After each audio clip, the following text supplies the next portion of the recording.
শরীফ উসমান হাদী হত্যার বিচার ও দোষীদের দ্রুত শাস্তির দাবিতে গাজীপুরের চন্দ্রা ত্রিমোড়ে আন্দোলন করেছেন শিক্ষার্থীরা এবং বিভিন্ন সংগঠনের নেতাকর্মীরা। আজ তারা শান্তিপূর্ণভাবে বিক্ষোভ ও মানববন্ধন কর্মসূচি পালন করেন। বিক্ষোভে অংশ নেওয়া ছাত্ররা জানান, হাদী হত্যার ঘটনায় এখনও কার্যকর বিচার না হওয়ায় তারা গভীরভাবে ক্ষুব্ধ। দ্রুত তদন্ত সম্পন্ন করে প্রকৃত অপরাধীদের গ্রেপ্তার ও দৃষ্টান্তমূলক শাস্তির দাবি জানান তারা। এ সময় আন্দোলনকারীরা হত্যার প্রতিবাদে বিভিন্ন স্লোগান দেন এবং প্রশাসনের দৃষ্টি আকর্ষণ করেন। তারা হুঁশিয়ারি উচ্চারণ করে বলেন, দাবি পূরণ না হলে ভবিষ্যতে আরও কঠোর কর্মসূচি দেওয়া হবে।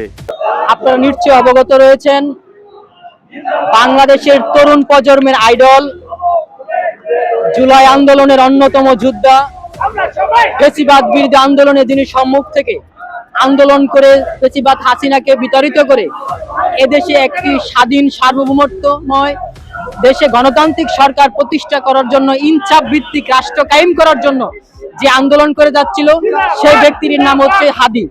এই হাদীকে ভারতের মদতে বাংলাদেশে তাকে হত্যা করা হয়েছে।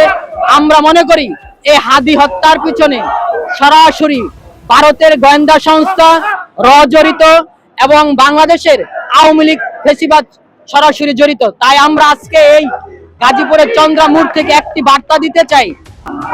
আজকে আমরা চন্দ্রার ত্রিমোড়ে উপস্থিত হয়েছি হাদী ভাইয়ের হত্যার বিচারের দাবিতে। আমি প্রথমেই বলতে চাই, নতুন প্রজন্মের অন্যতম আইডল আমাদের হাদী ভাই, এই সময়ে এসে আমরা তার বিচারের দাবিতে রাস্তায় নামতে হয়, এটা আমাদের অত্যন্ত দুর্ভাগ্যের একটা বিষয়। আমি নতুন প্রজন্মের যারা নেতৃত্বে আছেন তাদের বলতে চাই, দ্রুত সময়ের মধ্যে আমাদের হাদী ভাইয়ের হত্যার বিচারের ব্যবস্থা করতে এবং এই বিচার ব্যবস্থা ধীরগতিতে যারা জড়িত এবং বিচারের দাবিতে যেহেতু আমরা রাস্তায় নেমেছি এবং যারা এই বিচারকে বাধাগ্রস্ত করতেছে তাদের প্রতি আল্লাহ তাআলার লানত বর্ষিত হোক। শরীফ উসমান হাদী আমাদের 24শে আন্দোলনের অংশীদার। সে চেয়েছিল একটা ইনসাফমুক্ত বাংলাদেশ, যে ইনসাফ সবাই পাবে, যেখানে কোনো বৈষম্য থাকবে না, সেই স্বপ্ন সে দেখেছিল। আজকে ফ্যাসিস্টের দোসররা চায়নি যে বাংলাদেশ একটি বৈষম্যমুক্ত দেশ হোক, সেজন্য হাদীর কণ্ঠস্বরকে থামিয়ে দেওয়ার জন্য তাকে হত্যা করেছে। আমরা ইনকিলাব মঞ্চের যে 4 দফা দাবি, তার সাথে সংগঠিত প্রকাশ করে আমরা গাজীপুরের ছাত্র জনতা, ছাত্র শ্রমিক জনতা এই জায়গায় অবস্থান কর্মসূচি দিয়েছি এবং আমাদের দাবি তো একটাই, যে ভারতের আধিপত্য বিরোধী, ভারতের আধিপত্য যে পর্যন্ত বাংলাদেশ থেকে না যাবে, যে পর্যন্ত ভারতের র এজেন্ডা বাংলাদেশের রাজনীতি থেকে না সরবে, সে পর্যন্ত আমাদের এক হাদী কেন লক্ষ হাদীকে হারাতে হবে। আমরা চাই না নতুন করে কারো রক্ত ঝরুক, আমরা চাই না নতুন করে